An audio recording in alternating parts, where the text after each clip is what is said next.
Hi guys, అందరు ఎలా ఉన్నారు? సూపర్గా ఉన్నారు కదా. నేనేమో సూపర్ ఉన్నా అండి. ముందుగా ఒక లైక్ అండ్ సబ్స్క్రైబ్ చేసుకోండి గైస్. మన ఛానల్కి అసలు వ్యూసే ఉండడం లేదు. అలానే మనం ఈ వీడియోలో ఉమ్మడి కుటుంబం సీరియల్ లేటెస్ట్ ప్రోమో ఎక్స్ప్లెయిన్ చేసుకుందాం. దామిని పెళ్లి చేయడానికని వాళ్ళ అబ్బాయి వాళ్ళ ఊరికి వెళ్తారు కదా, అదే ఆనంద వాళ్ళ సొంత ఊరు అవుతుందన్నమాట. ఆనందాన్ని మీరే ఆ సీట్లో కూర్చొని పెళ్లి జరిపించండి అని అంటూ ఉంటారనమాట. అలానే చేస్తూ ఉంటుంది ఆనంద.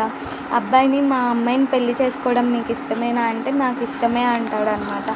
అలానే అమ్మాయిని కూడా నీకు ఈ పెళ్లి చేసుకోవడం ఇష్టమా అని అడిగితే ఇష్టం లేదు అని చెప్తారనమాట. ఇదంతా అనన్య బ్యాక్ సైడ్ ఉండి నడిపిస్తూ ఉంటుందన్నమాట. అలానే ఊరి పెద్దవాళ్ళంతా శిక్ష వేస్తారనమాట. ఇట్లా నమ్మించి పెళ్లి దగ్గర వరకు తీసుకొని వచ్చి ఆపేస్తే ఆ పెళ్ళిని నిశ్చయించిన వ్యక్తి ఏమో అబ్బాయి చెప్పులు నెత్తి మీద పెట్టుకొని నడచాలని చెప్తూ ఉంటారనమాట. ఆనంద దీనికి ఒప్పుకుంటుంది.